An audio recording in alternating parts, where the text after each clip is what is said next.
Alrighty. Good morning, guys. And apologies for this not going out as a live broadcast. For some reason, my internet, the moment that I start the broadcast, it goes on to data. I'm not sure what's going on with my Wi-Fi this morning. But anyway, I'm going to record this. I'm recording this and I'll upload it a little bit later. We're busy with Exodus through ancient eyes. Uh, Realistically, one of the most important or one of the most interesting things I've ever done is spend some time in the book of Exodus. As you know, we're following the book Exodus for Normal People by Dr. Pete Enns. I encourage you to get the book, get the other books. Very, very informative, very balanced, giving us an idea of where scholarship are on many of the issues that you might have questions for. So, this is episode 3, and I want to do a 1.5 minute recap of episode 1 and 2. In episode 1, we concluded that most scholarship pushes the Exodus and the historical memory of the Exodus, we'll rather say, towards the 1300s or the middle of the 13th century BCE, which is the 1200s BCE.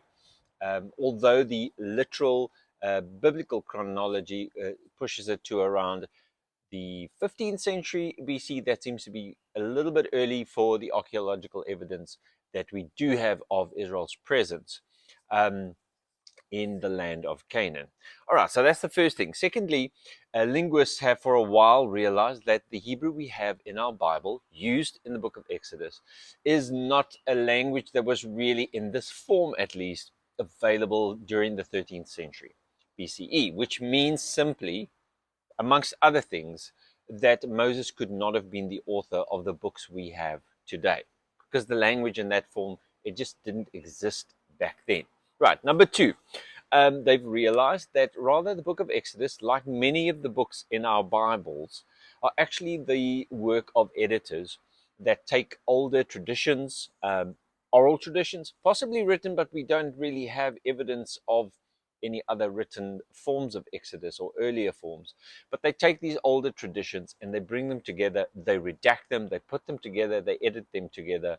And of course, then they are in some degree shaped by the authors that do this. And this is suspected to have happened in the 7th, from the 7th century BCE onwards, through the time of possibly the exile and even after the exile to Babylon. All right, so we don't have, coming back to Exodus, we don't have direct evidence of the presence of the Israelites in Egypt from archaeology or from any type of writing by the ancient world.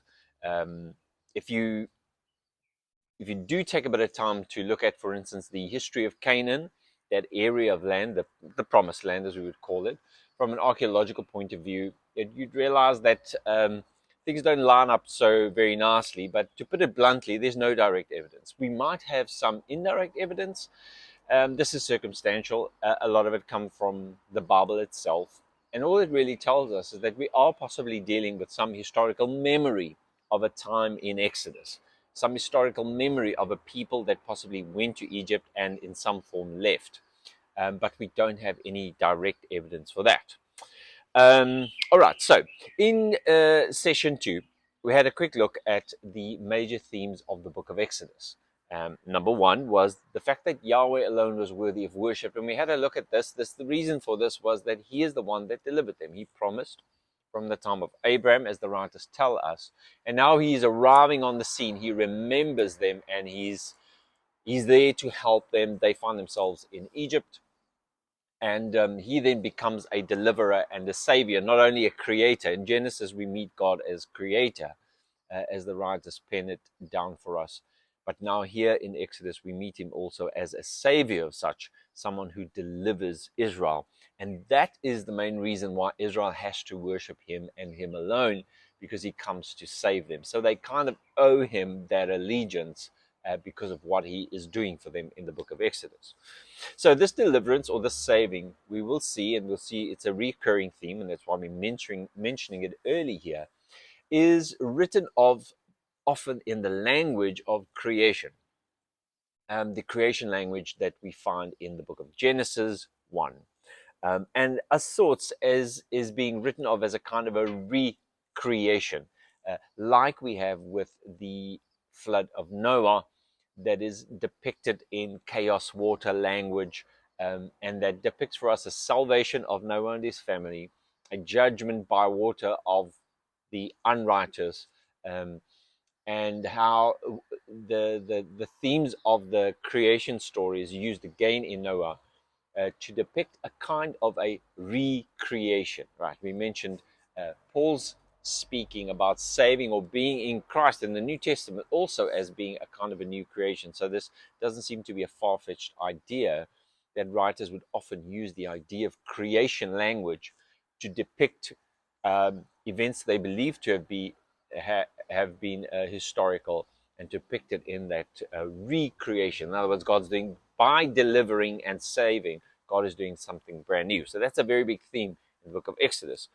Number 3 is the idea of God's mountain. And we'll be saying quite a bit about this, but just to keep it in mind that this mountain is huge.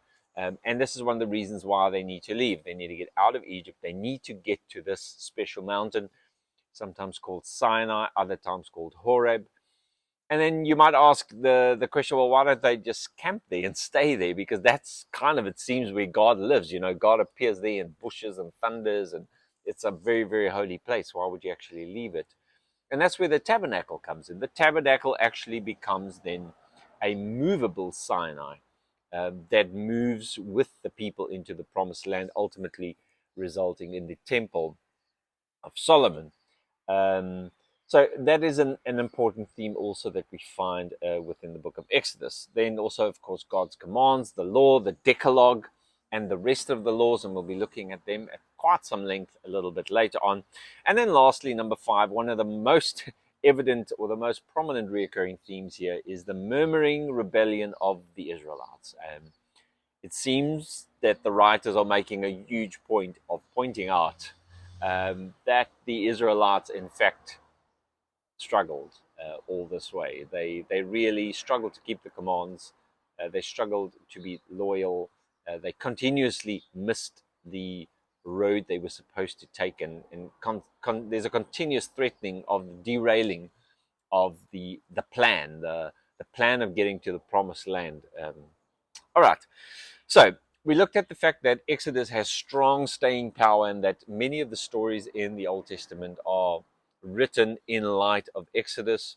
Political, the religious overtones of the Old Testament are always pictured in terms of Exodus. A lot happens here in Exodus. We even saw that it is very possible that stories like Abraham going to Egypt because of a famine, and then being kicked out by Pharaoh because of the plagues God put, by Pharaoh, because of the plagues God puts on the Pharaoh's house, is a story that most probably was written and shaped after the Exodus story was written and shaped. And therefore, just because it appears early in the Bible doesn't mean that it's actually most central and most prominent. The Exodus story seems to be fairly said that it is probably one of the oldest memories within the Israeli people, and everything else is written around that to fit around that. And we'll have a look at some of these things. All right. Even into the New Testament, the theme of Exodus, of course, is absolutely central.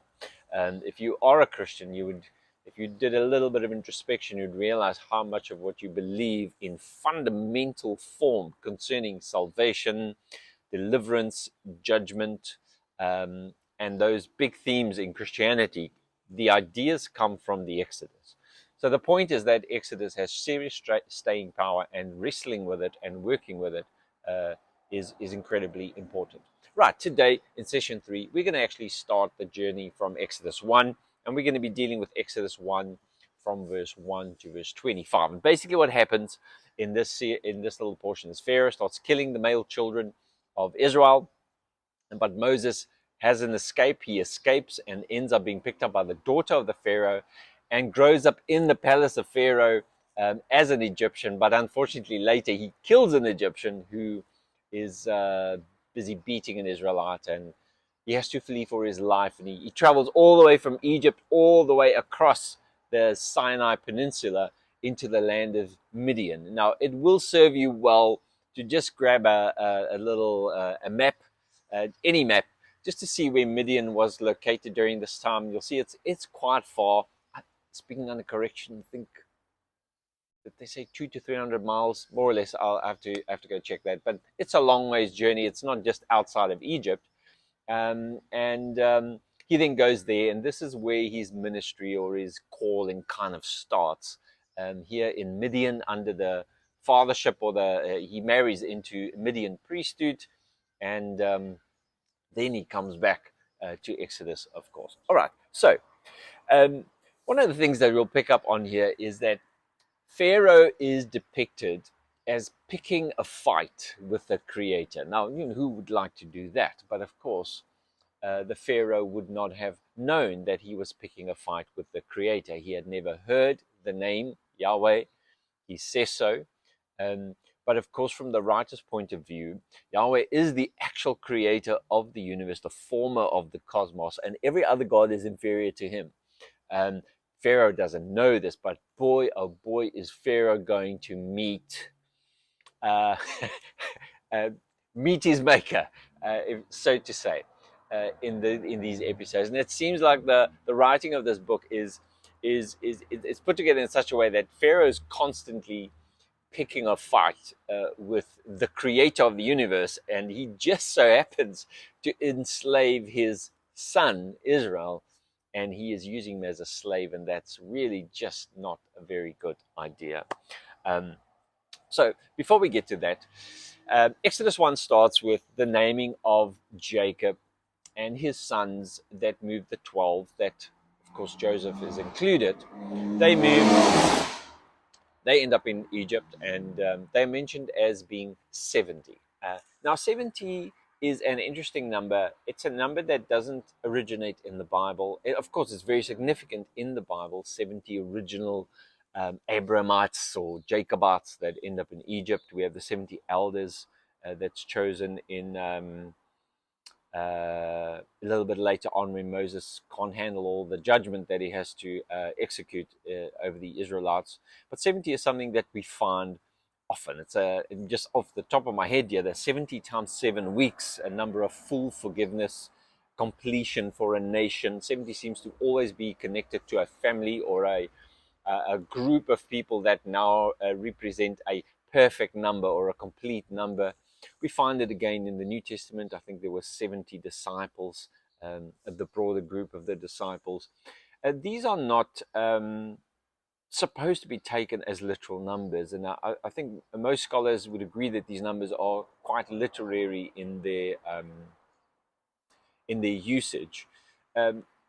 Simply because not only do we find evidence of this inside of the Bible, but we also have from the ancient Canaanitic religious culture, we have quite a lot of it written down in the tablets of Ugarit, which is just slightly north of Canaan, but they seem to have worshipped the same God and worshipped him in the same way, El, the god El, and Baal. But in this way of worshipping God, there was this idea of a kind of a pantheon of many gods, but they were the sons of God. They were a group of kind of like the children of the gods. Now, back then, gods always had consorts or wives, and they had children, so they were these gods that were believed to be under the high God, the sons of God. It seems to be like in the Canaanitic or the Ugaritic literature, that this was also a number 70. So the family of the gods also worked out to be 70. So it's no coincidence, I believe, that at least, and I think there's a lot of people that agree with this, that the writers use the number 70 here for the complete family, that now the proto-nation of Israel that now is in Egypt and now has to start their journey as a nation for the first time. Right, so this story early on in Exodus, of course, ties us back then to the idea of Jacob and then Isaac, and then obviously back into Abraham, the promise of one day being delivered from Egyptian slavery so that they can have a nation and a land. And it ties us back to this just to remind us we are still busy with a very long story here, and Exodus is kind of just one season in the mini-series called Israel. Okay, so In Egypt, the Israelites are very fruitful, and this is important because the command to the great ancestors of the Israelites, as mentioned in the book of Genesis, Adam and Noah, is always to multiply, be fruitful, and go for it, fill this place. And so it seems like the Israelites that's exactly what they're doing at this point, but they're doing this inside of somebody else's country. Um, and Pharaoh starts becoming very uneasy about this rapid multiplication.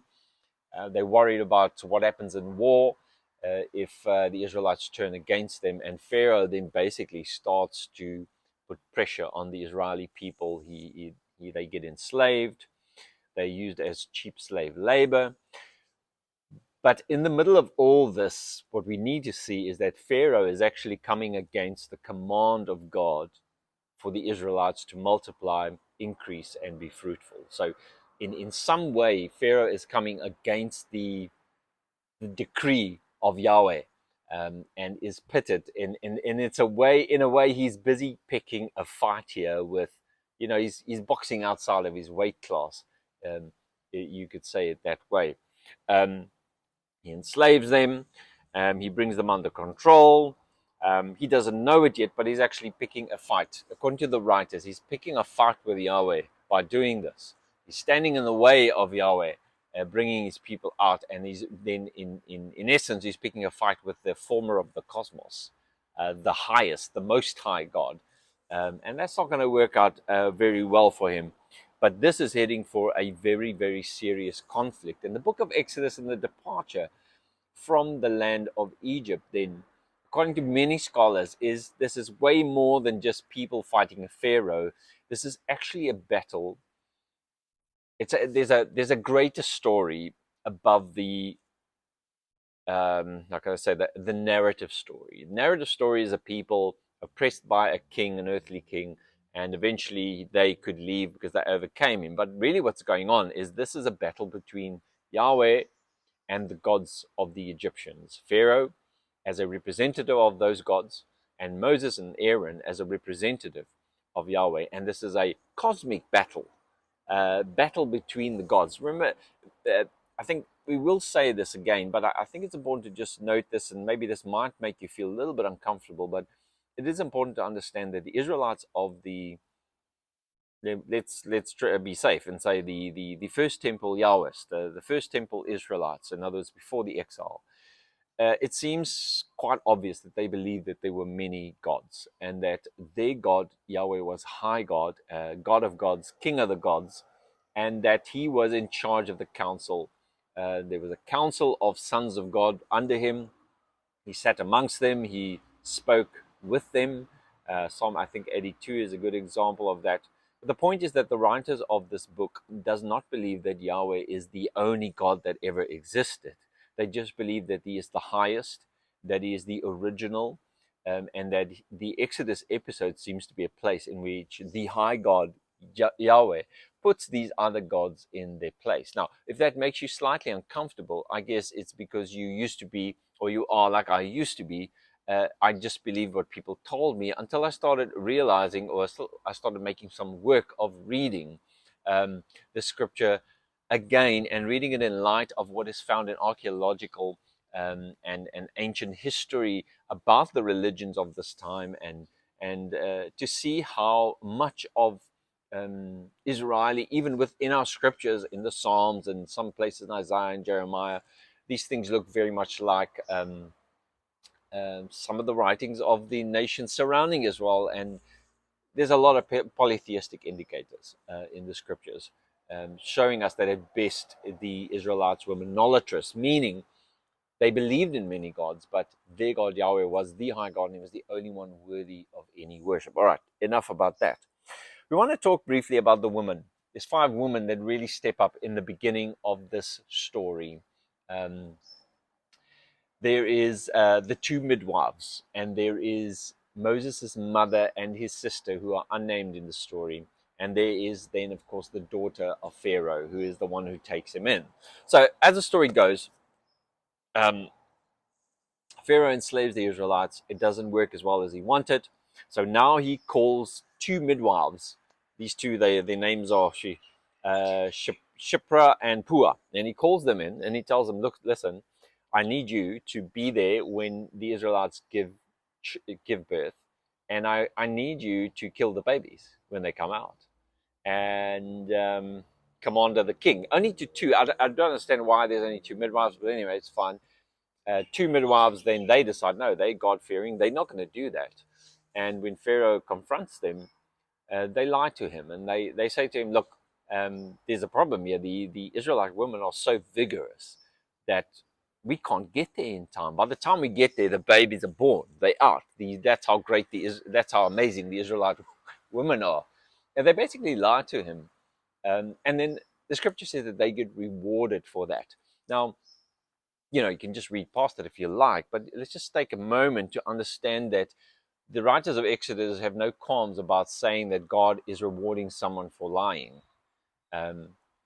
So this is an important aspect because we need to think about what it means to lie and when is it wrong and when is it right. And I think that strictly speaking, God is rewarding lies here, and that doesn't make sense to any one of us. But to really understand this, we need to step kind of back into what the Israelites are going through. They were a people that were oppressed. They were people who were under the rule of someone who had absolute power, unchecked absolute power. And they were rewarded for their courage, although technically they were basically misaligning themselves with something which it's a command that would later be given. Don't lie, don't give false witness. So it is very interesting, but it could possibly be compared to German or Christian Christians that were hiding Jews during the Second World War when the SS came knocking. Is it wrong then to lie and say, no, I don't have any Jews hiding in my basement? And that's a moral question. That's one you can answer for yourself. But it just seems quite obvious to me that things aren't as black and white as we want them to be. And it does depend on the context to some degree. So these midwives, they're heroes because they outmaneuver this very powerful Pharaoh. They lie and they outmaneuver him. And then Pharaoh seems to turn to the Egyptians themselves. And he gives a command that seems like it's a general command. When you see Israelite boy children, throw them in the river so they can drown. Like it's rather hectic. And this also is something that will climax in the final plague, the killing of the firstborn of the Egyptians. Right? There's something going on here. It's a tit for tat type of situation, eye for an eye type of situation, where Yahweh is looking and Pharaoh is killing Yahweh's son. And in the end, Yahweh says, well, now I'm going to kill your son. And unfortunately, and you need to think about this just a little bit, the text is quite clear that it seems like Pharaoh would have bowed out quite a bit earlier. It would never have come to the killing of the firstborn. But it seems like the text makes it clear that God hardens his heart so that he refuses to let them go, and it has to crescendo in the killing of the firstborn. Now, that's a bit of for me, it's a problem. I read that, I'm like, what is actually going on? Is Pharaoh actually to blame for all of this? If he can't help that God is hardening his heart, and it seems like Yahweh is pushing to a tit for tat type of situation. You killed my children, and I'm going to kill yours, and that's it. You might also, and we're just standing still here for a moment, you might also ask the moral question, like, is God not the God of the Egyptians also? Like, did he not create them as well? Okay, fine, they are serving other gods, but, aren't they, and if you look at it from a modern perspective, like, if you believe that no other gods really exist, like, these people are deceived, fine, okay, they deceive, but why would God kill so many innocent children in this case? And there's something you can't really get away from. You kind of have to brush it off as God can do what he wants and we're not allowed to question him. But that's an unintelligent answer, and it doesn't answer the question of why is God killing so many innocent people here. God is on the side of the one group he chose and not on the side of the other group which he didn't choose, and then he hardens their heart so that he can kill them. If you take some time on this, it becomes a real little issue that I don't think we can solve by reading Exodus. It comes up over and over again. And so we're not going to try and solve that moral problem here.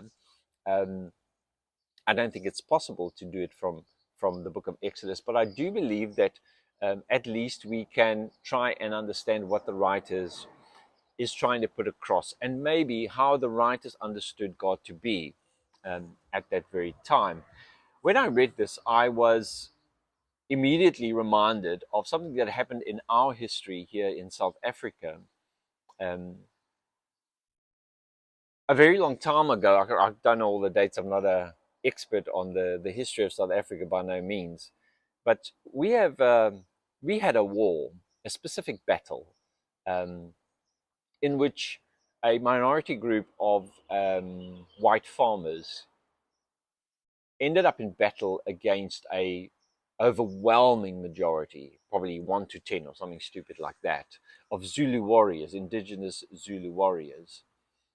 Of course, the white farmers were Christians. They were, as far as I know, Calvinists. They believed that they were chosen by God and that God was the God of the universe was their God, and that these indigenous Zulu people were serving false gods in whatever form that might have taken. And so when the battle came, it looked like they were going to lose, but of course they had superior weaponry and so on. They had muskets, and where the Zulus had basically you did just melee weapons.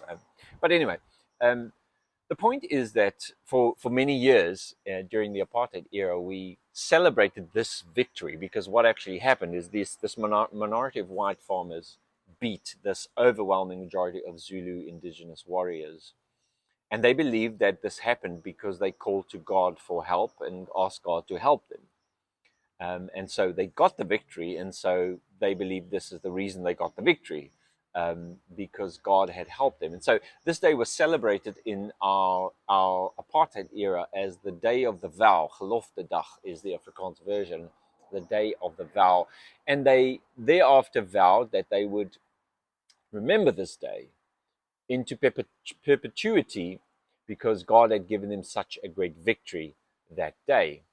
Um, Now, thinking back on this time and thinking back on something like this makes me think of what's going on in Exodus here. You have one group of people that believe that God is only on their side, um, and he will help them kill the others, and God is not on the enemy, the evil side. And so God will fight for us against these people.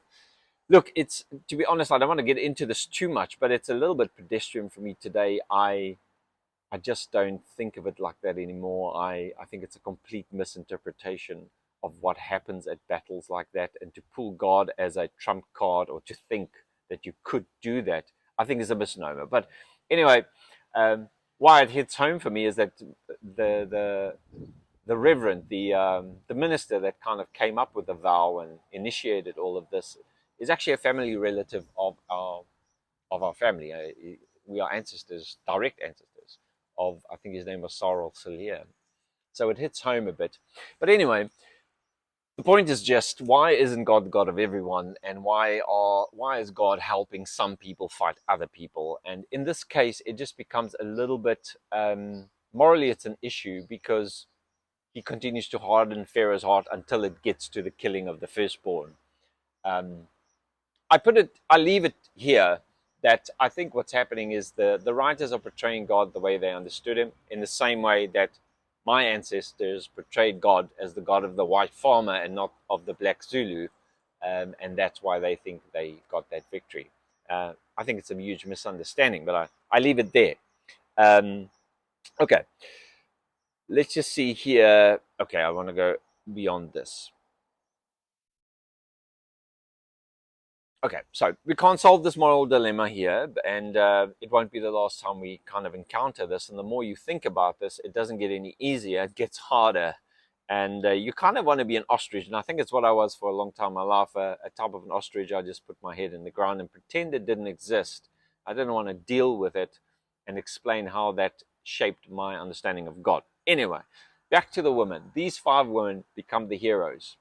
Um, Of course, Moses gets born, and he gets put in the river by his mom, and his sister walks and makes sure that somebody picks him up, and she's there when the daughter of Pharaoh picks him up, and the daughter of Pharaoh is looking for someone to nurse him. So Moses' sister is right there. Hello, I can help you. And then Moses gets up, being nursed by his mom in the end.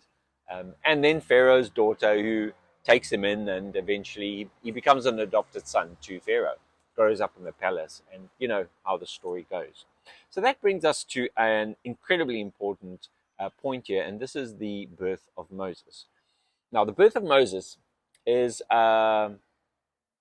it's an interesting one for a couple of reasons, and I hope we've only got 15 minutes left here, so I'm going to try and do my utmost best to do it justice here. Um, let's start with this. Ancient literature outside of the Bible, older than the Bible, attests to several stories in which a child is perceived as a threat by an enemy. He's then abandoned and later spared by divine intervention or otherworldly circumstances. There's roughly 30 stories like this outside the Bible. They survive from literature of ancient Mesopotamia, Greece, Canaan, Egypt, Rome, and also India. It seems like this literary theme was used to give prominence or weight to the birth and destiny of special kings and rulers, like in the case of Sargon the Great. So, without going into any more depth about this, it seems like this type of idea of someone being abandoned and picked up and then becoming a leader and fighting the people that actually picked him up in some sense for his underprivileged or his oppressed people, is Moses is not the only one. That's basically what this is saying, that there are multiple stories in the ancient Mesopotamian, Greece, Roman, etc., that carry this type of theme. And when scholars pick up on a trope, I think it's called a trope like this, they realize that what's going on here, we're not dealing with strict history. So to prove the point, I just want to go to one of these stories that seem to have striking similarities with the birth narrative of Moses. And this is a king by the name of Sargon the Great. All right, so this, excuse me, the Mesopotamian work, known as the Sargon birth legend, offers the most striking parallels to the biblical story. It relates the birth story of Sargon the Great. He was an Akkadian emperor who ruled a number of Sumerian city-states. Now, that's a long time ago, right? Sumerian city-states, 2300 BCE. That's at least a millennia before we think there could have been an exodus, right? So the infant boy is born into great peril. His mother is a high priestess, so he's of the priestly class, right? He is illegitimate, and so consequently his mother sets him adrift, listen, on a river in a reed basket. The boy is rescued and raised by a gardener named Aki in the town of Kish. He becomes a humble gardener in Aki's service until the goddess Ishtar takes an interest in him, and she sets him on the path of kingship. Now, some of the things, and you can go read the story for yourself, and some of the things that are similar between the birth story of Moses and the birth narrative of Sargon the Great are the following things. And these things, they are rather particular. And so scholars, when they noticed that these things were so similar, they were saying, hey, what is going on here? So here's some of the things that are strikingly similar between the birth narrative of Sargon the Great and the story of Moses. Both babies are placed in bitumen sealed baskets on a river, right? So both babies get closed up in this little basket made of reeds and then sealed with bitumen like a type of a tar, and then they put in this river, right? That's not something that happens all the time. All right, okay. Both of them get rescued by someone coming to draw water. So someone comes to draw water, look at this little thing. What is in here? Opens it up, there's a baby inside, both of them. Now, both of them are priestly by nature. Now, as we'll see a little bit later on, Exodus makes a huge effort to try and tell us that Moses is of the tribe of Levi. And this is incredibly important to the writers of Exodus, of course, because Levites were the priests. The priests came from the tribe of Levi.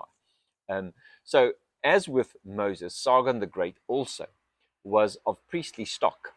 So this boy is important. There's a prophetic calling on his life, and he's under threat. So he gets hidden in a basket, thrown in a river, and somebody drawing water comes and sees him and picks him up. Right. Um, both of these, both of these are then raised as adopted sons in a household other than their own. Right. They are both also found and adopted from the river that they are being cast into. So these similarities are rather striking. Both are made to lead their people. So they both then grow up to be leaders of their own real people, not the people in which they grew up in the adopted house. So they become these leaders of their own people. And this happens by a hinted or a divine intervention. So there's God's role in the story then is to connect with this son, or this boy that was grew up as an adopted son, and then lead him into his divine destiny, if you want to call it. Now, both of these are said to labor in the wilderness before coming to power. Now, this is a big part of Moses' story, is his journey in the wilderness, ending up in the house of Midian, being a shepherd in the wilderness, where he becomes humble, etc., etc. You know the story. But this is also true of Sargon the Great. He has an episode in which, in the wilderness, he has to spend his time, pay his dues. After that, then there's a rise to power for both of these men. So both of these, they revise and they give prophecy of a ruler's defeat. So both of them then are instrumental as a leader for their nation to bring the defeat of some enemy king. Now, these are the major ones. Now, guys, this doesn't sound like a coincidence to me, and scholars have long noted that this is way too similar for it to be a coincidence. Now, nobody is saying that Moses' birth narrative is directly modeled on Sargon the Great. Rather, I think what scholars are saying is there is an existing archetypal heroic literary theme that already exists at that time, and it seems like that was used to fill in the gaps, if I can say that at the moment, for the birth narrative of Moses. So, back to Sargon the Great. This legendary account of the birth of Sargon, we have 4 fragmentary pieces, tablets, that we found this on. 3 of them are from the New Assyrian period. So, the story is set in 2300 BCE, basically, but the tablets were found in the New Assyrian period, which is the period from the 10th century BCE to 7th century BCE, and there's one from the Neo-Babylonian period, again the Babylonians, in the 7th to 6th century. So, thus these legends appear in the written records before or during the time in which the redactors of the Pentateuch, including Exodus, have their time in Babylonian exile, which means that they could possibly already have been in contact with this, or these legends were already circulating during this time, at least as an oral legend within the people. People would have known these stories, although they wouldn't have been able to write or read them. The average person might have known about these stories, specifically the elites that would have written the book of Exodus or redacted it, possibly would have known about these legends. It is very possible then that the Israelite elites came in contact with these legends during their time in exile, because they were exiled to Babylon. Okay, so what? Well, the point is that Moses' birth seems to be modeled on a pre-existing birth archetype, right? This indicates that most possibly the writers of the book of Exodus did not have information about how Moses actually was born and how Moses actually came to be in Egypt's palaces. They didn't have that information. They didn't have enough info on Moses. It was 700 years, at least 700 years after the date we think Moses would have lived, according to the biblical writers. That's a very long time for a mostly illiterate people to remember exactly how he was born and exactly what happened. And it seems like the writers, so this is the so what, it seems like the writers, not having that information, modeled Moses' birth on a literary archetype of great leaders that rise to free their people, defeat kings, and become great heroes, right? So we know that details about Moses' life, for instance, we don't know where Moses was, or the writers at least acknowledge they don't know where Moses was buried. They don't know where his grave is. They're not saying that he got caught up into heaven. They're saying they can't remember. It's too long time ago. It seems not a far stretch of the imagination that they also can't really remember. There's no historical memory of how he was born and how he ended up in Egypt's palaces, etc., and that they're relying on literary devices to fill in the gaps. As you know, the writers of the Exodus story they don't know who the Pharaoh of the time was, which is really, really odd for this specific story. Um, so, it is plausible that the editors of the book of Exodus embellished the birth of their Moses with this heroic archetype. Not necessarily that of Sargon the Great, as we've said, but a general archetype known to have the same kind of effect. What's this effect? To give prominence and weight and tell people how important this Moses was as the hero, the main character in the Pentateuch, in light of not actually having the information at hand. So this is a slightly worrying idea for people who believe that we have the actual historical detail of how Moses was born and how he ended up in a river and how he ended up in the palaces of Egypt. It just seems that we don't have that information, that thus our historical kernel that we spoke about, this historical memory that we do have, might actually not include the birth narrative of all, and that this at all, and this is the birth narrative is actually something that's pasted into the story and to give it weight. So we know that in antiquity, especially from the Roman Grecan world, we know when the actual details of pivotal figures, their birth and their childhood, when it wasn't known, it was not unusual to create details that matched the hero's significance. Right. So it seems like this is what's going on here, and this is why this is a rather sensitive little issue, because it works against the historicity of the account, that Moses's birth narrative might have been modeled on previous ideas, known tropes or archetypal heroic birth narratives that were already in circulation by that time. Well, what does that mean to us, and what do we need to do with it? Well, it does mean that when we then read those particular portions that deal with the birth narrative of Moses, the possibility is that it was colored in quite significantly by the scribes or later people or whoever did this. But we then have to heed very careful attention, because if it's not clear and pure, strictly historical narrative, it means that whatever the writers build into it is very intentional, and that it carries deep theological significance for the readers, for the writers and the readers, of course, then. So let me just read this. Thus, we need to give careful attention to the details included in the Moses' birth account, simply because we might not be dealing with actual strict history here, but rather a literary trope applied to the historical memory, which means that it will be loaded with symbolism and theological ideas that the authors tried to convey. All right, so it's an uneasy little portion to deal with. A lot of apologists have spent a lot of time in trying to make as if it doesn't mean anything, but to me it's pretty clear that this points away from historicity, at least when it comes to the birth narrative of Moses. So let's just say a couple of things about the birth narrative of Moses, and then we're going to end off today. Moses is born in a very difficult time for his people. It's slavery, it's infanticide. I think I hope I'm pronouncing that right, the killing of the infants. But the writers let us know that Moses is of the tribe of Levi. He's a priest. He's priestly, like he has got a connection with God, and that's going to help, right?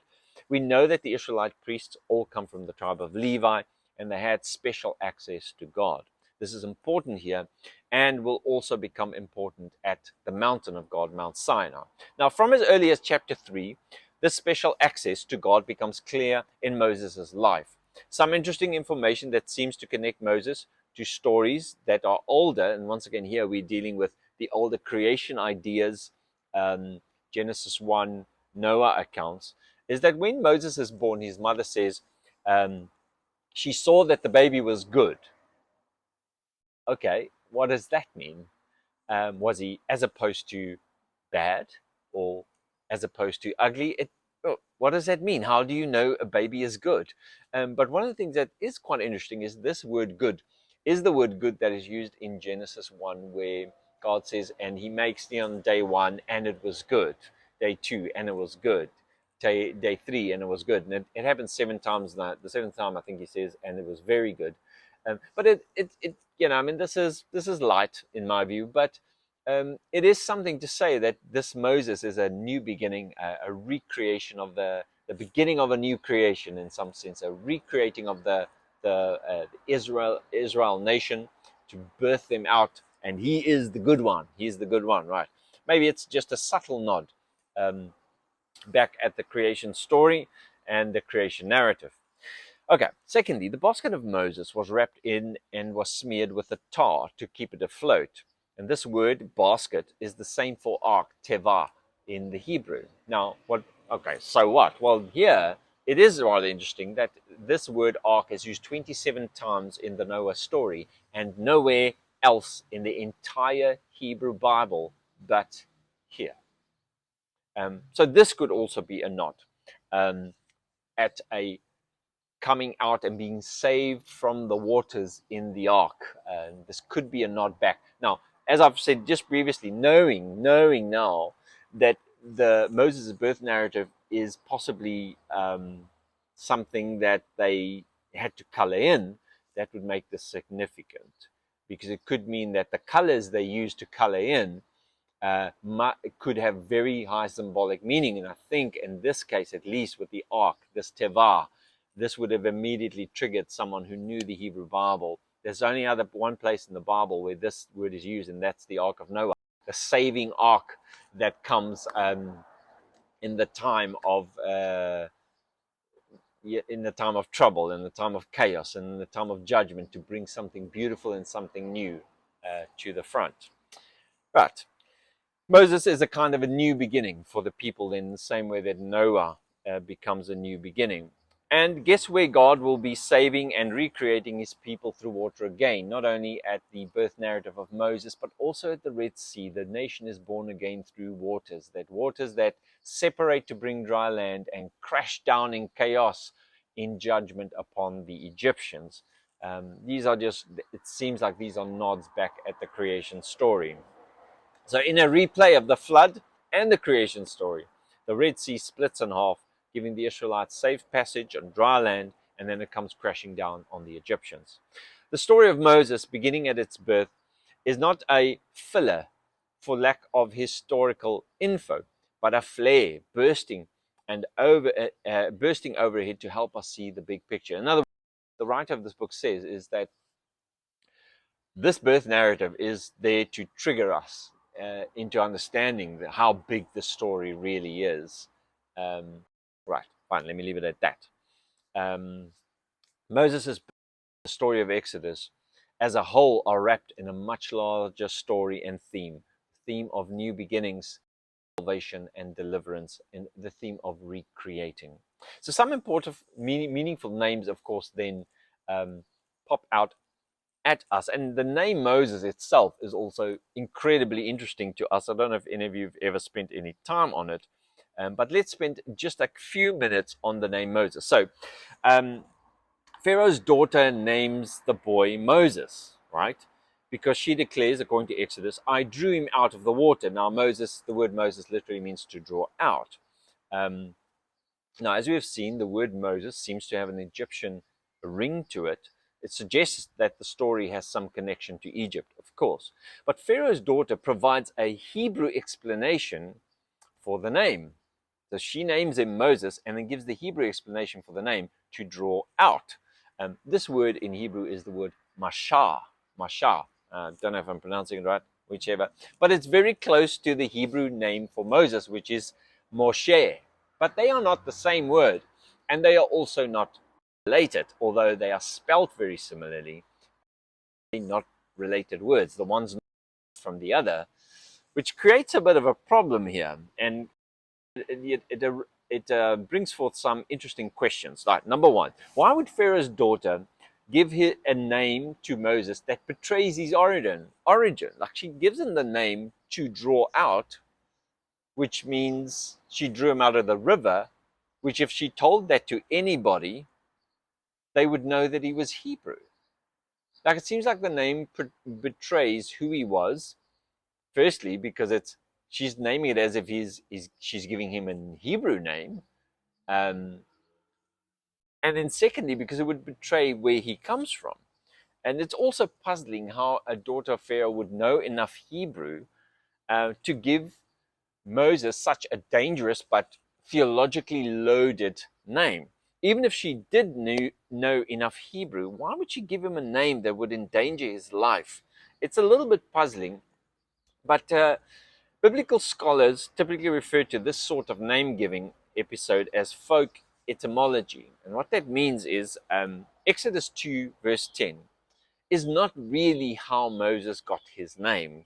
Pharaoh's daughter didn't name him, but evidence for how it came to be understood at some later time. So tying the name Moses, Moshe, to draw out Mashah would be the equivalent to someone today saying they called her Sandy because she was born on Sunday. The words do not relate. They only sound similar. So it just seems the evidence points to indicate that the idea that Pharaoh's daughter gives him a name that's close to draw out, but it's not his actual name, seems to be something that is an understanding that came much later and that was written back into the story by later scribes. So what does this mean to us? The origin of Moses' name is not from the daughter of Pharaoh. It was placed in her mouth by later storytellers to give Moses' name greater significance for the Israelites. This is a thing that happens commonly, not only in scriptures, but in ancient times.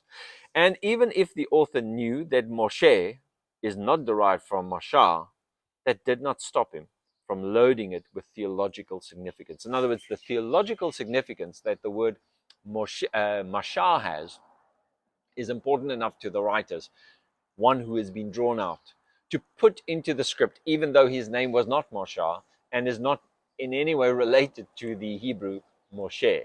All right, a lot of Moshas and Moshes.